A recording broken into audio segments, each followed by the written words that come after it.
जी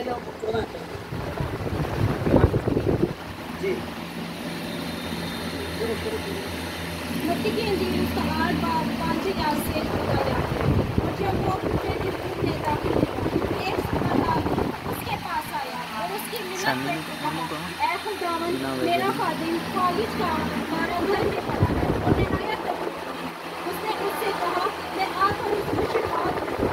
सुबहदार ने जवाब में कहा, ऐ खुदावन मैं इस लायक नहीं कि तू मेरी छत के नीचे आए, बल्कि सिर्फ बात से कह दे तो मेरा खादिम शिफा पा जाएगा, क्योंकि मैं भी दूसरों के इख्तियार में हूँ और सफाई मेरे मतहत है। और जब एक से कहता हूँ कि जा तो वो जाता है और दूसरे से कि आ तो वो आता है और अपने नौकर से कि ये कर तो वो चलता है। यीशु ने ये सुनकर ताज्जुब किया और पीछे आने वालों से कहा, मैं तुमसे सच कहता हूँ कि मैंने इस्राएल में ऐसा ही काम नहीं किया। और मैं तुमसे कहता हूँ कि बखेरे यूरोप पूरा का कुछ से आकर इब्राहिम और इसहाक और याकूब के साथ आसमान की बादशाह क़यामत में चल मगर बादशाही के बेटे बाहिर अंधेरे में डाले जाएंगे। वहाँ दुनिया में होता इसका होगा और यीशु ने सुबहदार से कहा, जा जैसा तुमने इकरार किया मेरे लिए वैसा ही हो, और उसकी गाड़ी पागल नहीं हुआ। आमीन। खुदा के कलाम में क्या लिखा है कि एक सूबेदार होता है और सूबेदार का एक बड़ा रोग होता है, एक उसके बाद छोटी होती है, एक प्यार होता है। तो सूबेदार यीशु मसीह के पास आता है और देखें और आपके सूबेदार का नौकर है, उसका भाई नहीं है, उसका बेटा नहीं है, उसका नौकर है। और सूबेदार जानता है कि आसमान और जमीन के अलावा और कोई नाम नहीं बख्शा गया, सिर्फ यीशु नाम ही बख्शा गया है जो सब नामों से आला है। और यीशु नाम के अंदर एक कुदरत पाई जाती है, यीशु नाम के आगे कोई पावर नहीं ठहर सकती। ये सूबेदार जानता है, सूबेदार को पता है कि यीशु मसीह मुर्दों को जिंदा करने की कुदरत रखता है, अंधों को आंखें देता है, लंगड़ों को चलाता है। ये सूबेदार को पता है। तो सूबेदार यीशु के पास आकर क्या कहता है कि ऐ यीशु मेरा मालिक मेरा खादिम घर के अंदर पड़ा है और बहुत तकलीफ के अंदर है। तो यीशु मसीह उसको क्या कहता है कि मैं घर आऊँगा और उसे आकर क्या करूँगा, शिफा दूंगा। और सूबेदार क्या करता है कि मैं इस लायक नहीं हूँ, मैं इस काबिल नहीं हूँ कि तू मेरी छत के नीचे आए। आज बहुत से लोग हैं, सूबेदार को तो बताया कि रोग होता है। आज थोड़ा सा खुदा में कामयाब कर दे तो हमारी साड़ी वाह नहीं पड़ी जाती और कहते हैं फलाने बंदे ने मुझे बात की तो क्यों की है, ये तो गरीब बंदा है और मेरा लेवल क्या है, मेरा लेवल ऐसा कि इन जैसा नहीं हूँ, मैं इनसे ऊपर हूँ, तो इस बंदे ने ऐसा क्या बात की है। तो सूबेदार यीशु के आगे चुप गया, उसने कहा कि मैं इस काबिल नहीं हूँ। उसने अपने आप को क्या किया, झुका दिया। वो ये भूल गया कि मैं एक सूबेदार हूँ।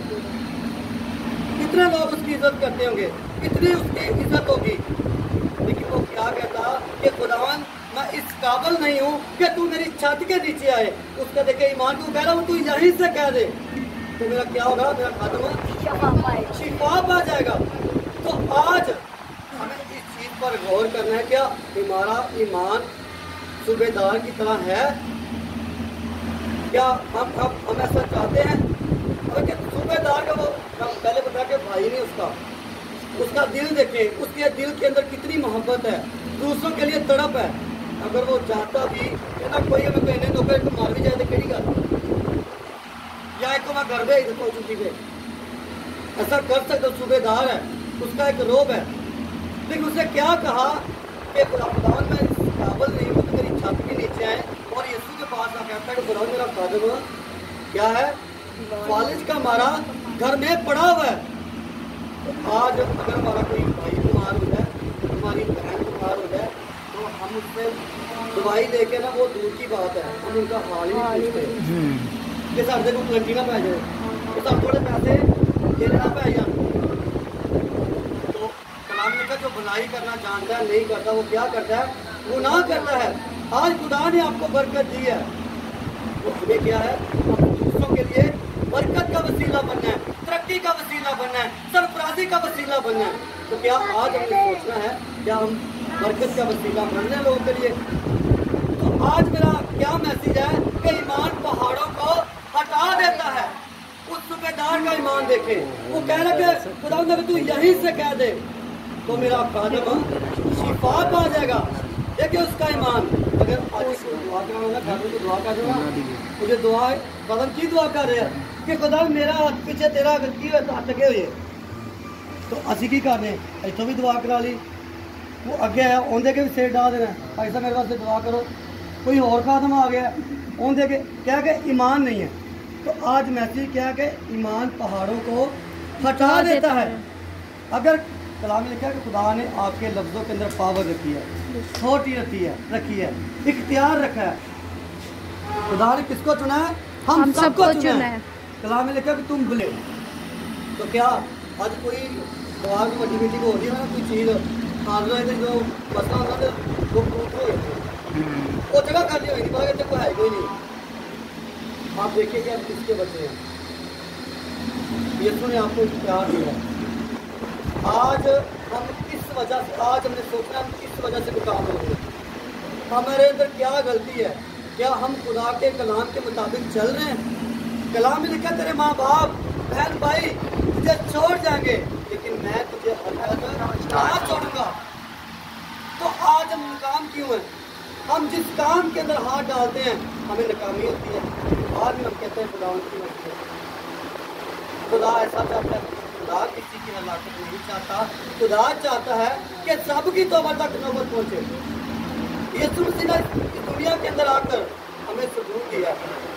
खुदा ने कैसी मोहब्बत रखी हमसे, उसने अपना इकलौता बेटा बख्श दिया ताकि जो कोई ईमान लाए हलाक न बल्कि हमेशा की जिंदगी पाए। यीशु मसीह ने आपको कामयाब होने के लिए पैदा किया है, काम होने के लिए बताएं, कामयाब होने के लिए। हम उसके बेटियां बेटे हैं, तो हम आज क्यों नाकाम हो रहे हैं? उसकी क्या वजह है?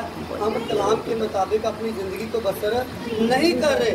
पुलिस ने रस्तों को बंद किया हुआ है, लेकिन जब हमारे अंदर खुदा का कलाम होगा तो कोई पुलिस की पावर सामने नहीं जा सकती। आप जिधर को जाएंगे खुदा का पाक वो आपके साथ साथ होगा। आप लोग फैसलाबाद के अंदर जा रहे हैं, खुदा का पाक वो आपके साथ होगा। आप पेशावर के अंदर जा रहे हैं, खुदा का पाक वो आपके साथ होगा। आप जिस जगह पर भी जा रहे हैं, आप दुबई के अंदर जा रहे हैं, आप अमेरिका के अंदर जा रहे हैं, आप जहाँ पर भी जा रहे हैं पूरी दुनिया के अंदर खुदा यीशु मसीह क्या होगा? आपके साथ होगा और यीशु मसीह आपके आगे आगे चलेगा। कोई दुनिया की पावर आपको नहीं गिरा सकती। उसकी वजह क्या है कि खुदा ने आपके चारों तरफ पहरा लगाया हुआ है। हम दूसरी मिसाल देखते हैं, खुदा का बंदा था, खुदा का खादम था और खुदा ने उसके चारों तरफ क्या किया था? पहरा लगाया था। और जब उसके बेटियां बेटे आ रहे थे शैतान भी आ गया नहीं, तो खुदा ने पूछा तू किधर? तो कहने लगा जी मैं भी तोड़ता फिरता मैं भी आ गया। तो खुदा ने क्या कि मेरे जो बंदा यूब है उनकी तरफ नज़र की थी, तो वह कह लगा कि खुदा मैं किस तरह करा? उनके चारों तरफ तू पैरा लाया, इन पहले अपने पैरों को हटा तो फिर इन मैं चेक कर मैं चलावा। खुदा का बंदा है, उसके ऊपर भी क्या आई? आजमाइश आई, परेशानी आई, मुश्किलात आई, लेकिन वो रोया नहीं, वो परेशान नहीं हुआ। उसने ये नहीं कहा कि खुदावन मैं तेरे नाल सालों साल चलन गया हूँ, तू मेरे नाल की कीता है? मेरा सब कुछ तू खोले, मेरे बच्चे चले गए, मारने का चला गया, मेरी दौलत चली गई, घर चला गया। खुदा ने किया तो उसने ऐसा नहीं किया। आज हम किसी मकसद के अंदर नाकाम हो जाएं, हम खुदा के साथ गिले करने शुरू कर दें। खुदा में उन्हें चर्च नहीं जाना भी नहीं था, खुदा कर तो बैठा है। खुदा दे इस तो बाद किन्ने फरिश्ते ने उनकी इबादत कर रहे हैं, और एक बंदा नहीं करे खुदा को फर्क पेगा? फर्क किन्नू पेगा? खुदा ने कहा तू मेरे बगैर कुछ नहीं कर सकते। तो उसकी बीवी बातें करने लगी कि तू इन्ना खुदा के नाल चल गया ते खुदा ने तेरे की कीता है? तो भी तू खुदा के नाल ही चल गया। तो उन्हें की किया? किसी को बता दो उसने क्या कहा? उसने क्या जवाब दिया? किसी को पता है? उसने कहा खुदा ने ही दिया था, खुदा ने लिया, उसका नाम मुबारक, खुदा का नाम मुबारक। तो क्या फिर कुरान में आगे लिखा है तो खुदा ने क्या उसको बरकत नहीं दी थी? जी। कितनी दी थी? उससे डबल दो गुना। तो अगर खुदा ने आपको बरकत दी है, अगर आप खुदा के हुक्मों पर नहीं चलते तो खुदा भी चौके मारना पुत्र तेरी है जगह। भी जो खुदा भी नहीं याद रखना, तुसी अपने कामां दे विच मसरूफ हो, ठीक है, तुहानूं अपने काम नज़र आते हैं, लेकिन खुदा ने सानू किस मकसद वास्ते पैदा किया है, अज तक असीं यीशु ने नहीं किया कि खुदा ने किस मकसद वास्ते तू सानू पैदा किया है, या किसी ने क्या अज तक किसी ने नहीं।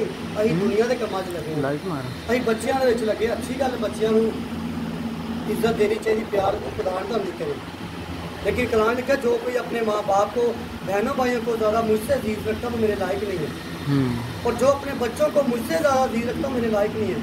मत्ती की झील 10 बार उसकी 36-37 पढ़ सकते हैं बाद में। तो हमने क्या करना है कि हम आपकी कोशिश ये होनी चाहिए कि खुदा ने हमें ये बदन दिया है, खुदा ने अपने काम के लिए हमें इस दुनिया के अंदर भेजा है, इस काम के लिए नहीं भेजा आप अच्छे अच्छे कपड़े पहनकर पार्कों के अंदर जाएँ, इंजॉय करें, अच्छे अच्छे खाने खाएं। क्या खुदा ने हमें किस मकसद के लिए पैदा किया है? खुदा का कोई मकसद आपकी जिंदगी के अंदर। तो क्या किया, बात हो रही कि खुदा ने उसके चारों तरफ क्या किया, पहरा लगाया था, पुलिस चाहे भी उसको नहीं छू सकता था। तो आज भी जो उसके बेटे हैं, आज आपको पता कोरोना वायरस चल रहा था, कितने दुनिया में कितने लोग हलाक हुए, किस तरह पुलिस आज दुनिया को हलाक कर रहा है, हज़ारों की कलाम लिखा पुलिस इसलिए है मार डालने के लिए, हलाक करने के लिए। यीशु जी कहता मैं इसलिए आया कि तुम जिंदगी पाओ और कसरत की जिंदगी को। आज हम खुदावन की शुक्रगुजारी करते हैं कि खुदावन ने हमें जिंदों की ज़मीन पर जिंदा रखा है। कितने लोग कोरोना वायरस हुआ, कितने लोग मर गए, उसमें हमारा नंबर भी आ सकता, हमें भी हो सकता था, हो सकता हम भी इंसान है। एडे बड़े बड़े मिलिट्री लोगों ने हो गया है, कैसे की है, लेकिन खुदा ये चीज़ों को नहीं देखता। खुदा ये देखता है कि कौन सा बंदा मेरे साथ रूह और सफेद के साथ चल रहा है, कौन सा बंदा मेरे हुक्म मान रहा है, कौन सा बंदा मेरी राहों के ऊपर चल रहा है, कौन सा बंदा मेरे डर और खौफ के अंदर जिंदगी को बसर कर रहा है। पुराने अज़नामे के अंदर देखें, जब खुदा ने मिस्र में से कौम बनी इसराइल को निकाला तो खुदा ने बड़ी आफतें भेजी, लेकिन फ़िरौन बहुत ही ढीठ बंदा था, वो गल नहीं मानता। तो खुदा ने आफत कर दी, उन्हें कहा बस खुदा दा हुण अपनी बीमारी वापस ले ला, मैं हुण तेरे लोगों को जान देंगा। बीमारी चली जानी, उन्हें फिर मुकर जाना। फिर खुदा ने कहा हुण मैं आखिरी आफत कर लांगा, मौत का फरिश्ता।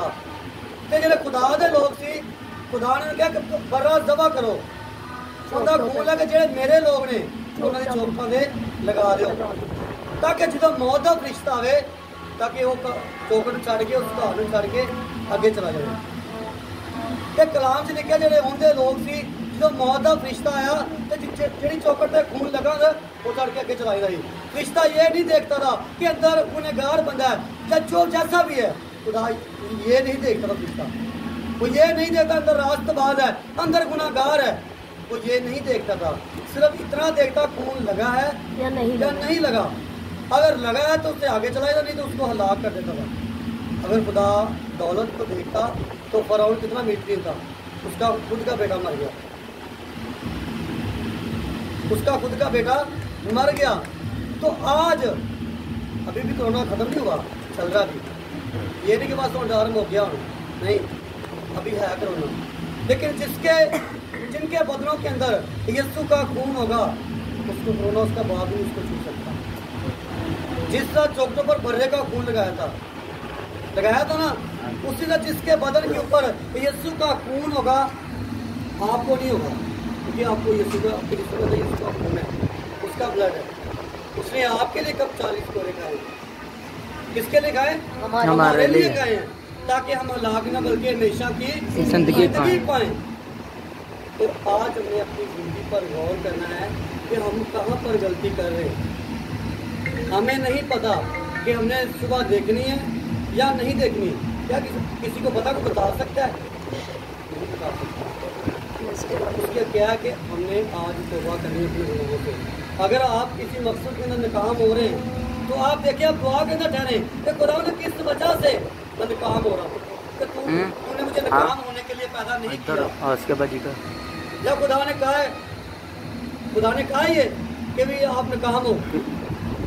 हम यीशु के बेटियां बैठे हैं, अगर कोई अमीर 3,000 की हो, कोई बादशाह हो, उसके जो बच्चे होते हैं वो क्या होते हैं? अमीर होते हैं। दोबारा गर्दी का नाम हम किसके बच्चे हैं? यीशु के बच्चे हैं, जिसने जमीन और आसमान को पैदा किया, हर एक चीज उसी की है। तो हमने क्या किया? यीशु को पीछे लगाया, चीजें आगे आगे, हम पीछे पीछे। यीशु वगैरह चलो भज लेंगे हो तो देखिए, लेकिन आप अपने टाइम को ज़ाया कर रहे हैं। आज भी खुदा ने आपको वक़्त दिया है, पता नहीं कल को वक़्त होना है, मिलना है आपको वक़्त या नहीं मिलना। आज खुदा ने आपको मौका फराहम किया है।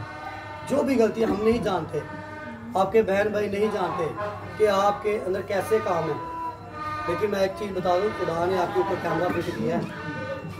एक दिन सब पता चल जाना कि कौन बंदा क्या कर रहा है। एक दिन तुसी कहना है खुदा ने मैं तो काम किया नहीं सी, खुदा ने कहना अच्छा ठहर जा, उत्थे वड्डी एलसीडी लगी होनी है, उत्थे सब कुछ चल जाना। इधर वेख, उत्थे तुसीं कुछ कर सकोगे? फिर की होएगा? उत्थे उत्थे यीशु ने कहना उत्थे सुट्टो जिथे अखां दा रोना दंदां दा कीसना।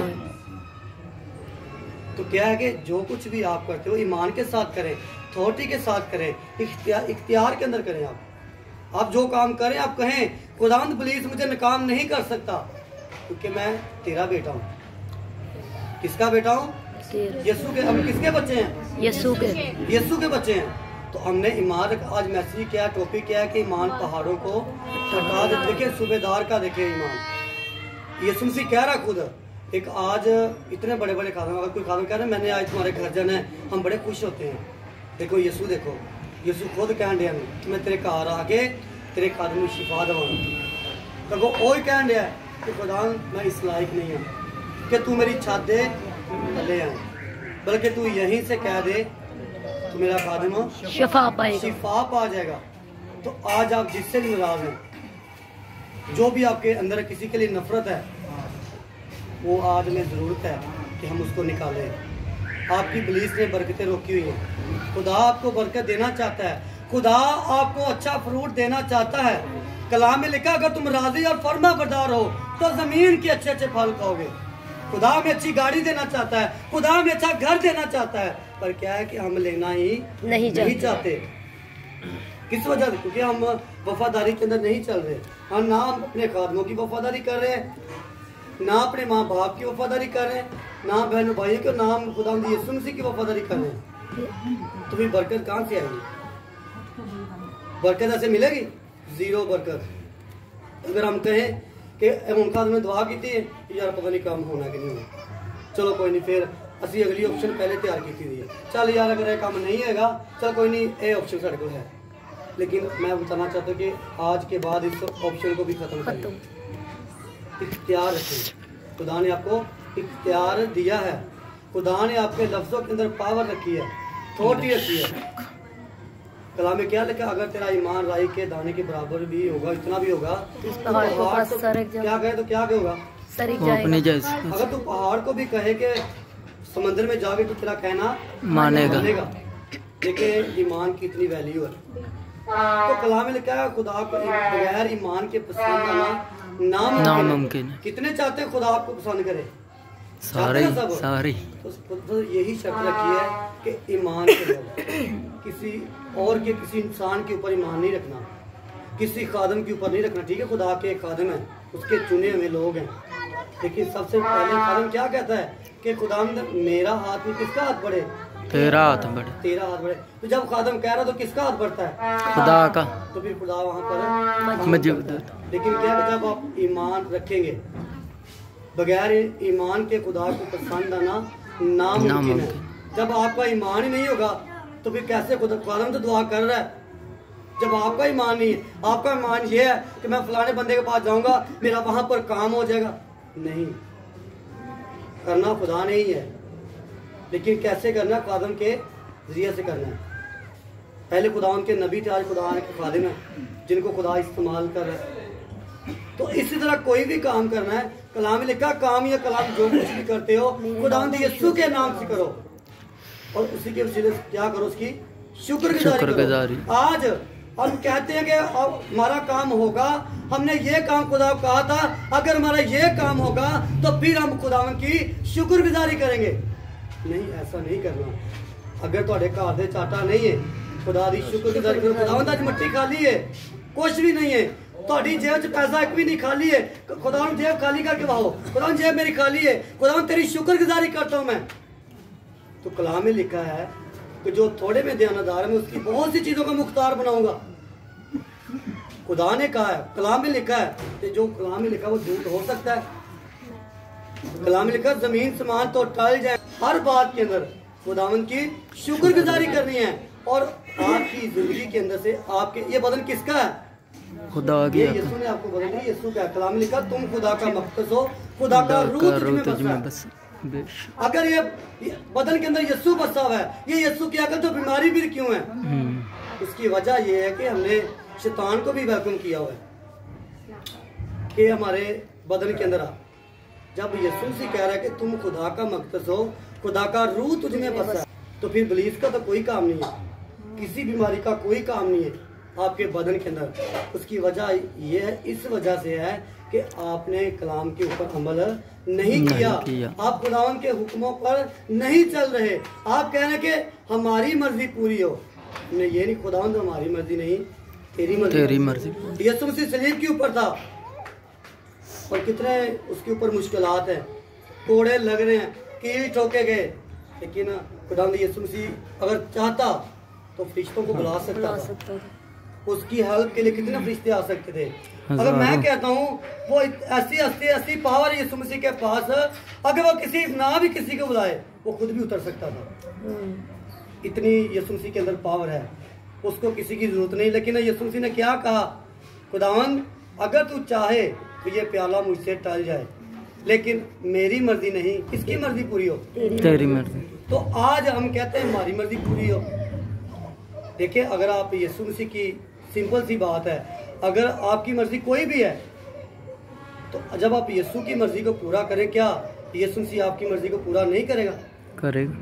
बरकत लेने का क्या है तरीका? ये हम अब यही कहते रहेंगे आप कि खुदा मुझे बरकत दे। कैसे बरकत आएगी? मांगेंगे, कोई फायदा नहीं होगा। जब आपके वैसे काम ही नहीं है, आपका ईमान ही नहीं है, आपका रास्ता ही गलत है, तो भी कैसे? कलाम लिखा कुछ ऐसी भी राहें हैं जो देखने को सीधी मालूम पड़ती है, उसके आखिर में मौत है। उसके आखिर में क्या है? मौत है। आपको समझा में ऐसा लगता है ये रास्ता मेरे लिए बहुत खूबसूरत है, इस रास्ते के ऊपर ही मेरी कामयाबी है, लेकिन उसके आखिर में क्या होता है? मौत होती है, मुश्किलात होती है, परेशानी होती है। आमीन। तो जो भी हमने कलाम में से आज सीखा है, पढ़ा है, ये नहीं कि अभी हमने सीखा है तो बाहर जाकर फिर हमारे वही काम है, नहीं, फिर जीरो बरकत। लेकिन जब इस कलाम को अपने अंदर आप रखेंगे, कलाम में लिखा मैंने तेरे कलाम को अपने दिल के अंदर रख ली ताकि तेरे खिलाफ गुनाह न कर सकूं। आज एक मैं बात बता के उसके बाद फिर ख़त्म करूँगा इस मैसेज को कि अगर शैतान डरता है वो किसी इंसान से नहीं डरता। कितने बड़े बड़े खादिम हैं, हम जैसे है ना, दो ही हाथ उनके भी, दो टांगे उनकी भी, तो उसकी क्या वजह? जब खादिम हाथ रखता है तो शैतान चलाता है, चींके मारता, उसकी क्या वजह है? उसकी वजह ये है कि उनके अंदर खुदा का कलाम है। खुदा के कलाम के अंदर कुदरत है। वही कलाम अगर आपके अंदर होगा तो शैतान आपके करीब आएगा नहीं? क्या आएगा? कोई बीमारी आपके ऊपर अटैक करेगी? नहीं करेगी। तो कलाम में लिखा कि घास सूख जाएगा, फूल कमला जाएंगे, लेकिन खुदाम का कलाम अव्वल तक कायम रहेगा। खुदा का कलाम क्या होगा? कायम रहेगा। ये दुनिया खत्म हो जाएगी लेकिन खुदावन का कलाम कायम रहेगा, खुदावन की बातें कायम रहेगी। तो क्या है कि हमने खुदा के जो अपने अंदर खुदावन के कलाम को रखना है ताकि आप जहाँ पर भी जाएं आप नाकाम ना हो। फिर हम बाद में सारा मुद्दा खुदा के ऊपर डाल देते हैं, ये खुदा की मर्जी है। नहीं, खुदा आपकी हलाकत नहीं चाहता।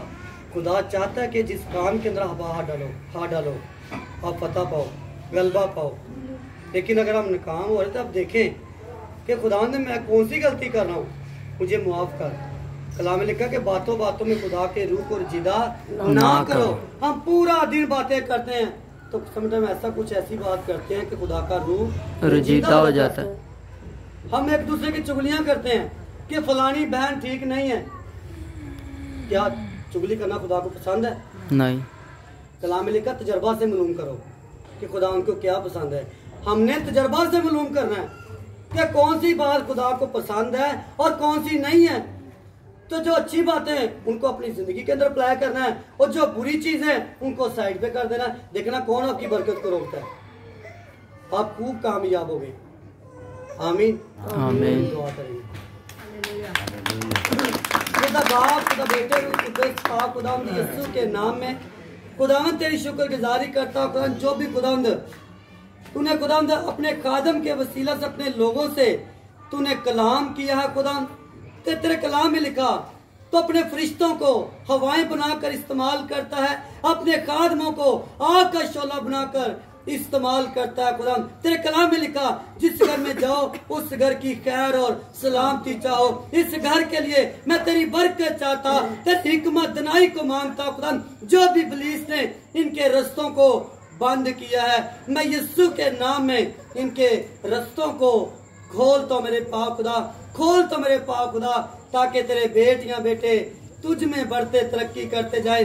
जितने भी तेरी हजूरी के अंदर तेरे बेटियां बेटे झुके मेरे पाप खुदा, तेरा पाकरू एक एक पर ठहर जाए, तेरा मस्सा एक एक पर आए। खुदा तेरी शुक्रगुजारी करता, जो भी इनकी दिल की मुरादे हैं, इरादे हैं, सोच है, के हालात हैं, मंसूबे हैं, खुदा तू जानता है। यीशु के नाम में तू पूरे करने की कुदरत और पावर रखता है, यीशु के नाम में आमीन आमीन। आए हमारे बाप जो आसमान पर है, तेरा नाम पाक माना जाए, तेरी बादशाही आए, तेरी मर्जी जैसे आसमान पर पूरी होती जमीन पर भी हो। हमारे रोज की रोटी आज में दे, जिस तरह अपने कर्जों को माफ करते तू भी हमारे कर्ज में माफ कर। हमें आजमाइश में दे बल्कि बुराई से बचा, क्योंकि बादशाह कुदरत जलाल हमेशा तक तेरा रहे। आमीन। अब हमारे खुदावंद यीशु मसीह का फजल, खुदा बाप की मोहब्बत, पाक रूह की रफ़ाकत और शराकत अब से लेकर तमाम मुकद्दसीन के साथ, बिलखुसूस इस खानदान के साथ अब से लेकर अबर तक होती रहे। खुदा बाप, खुदा बेटे, खुदा कुद्दस के नाम से आमीन।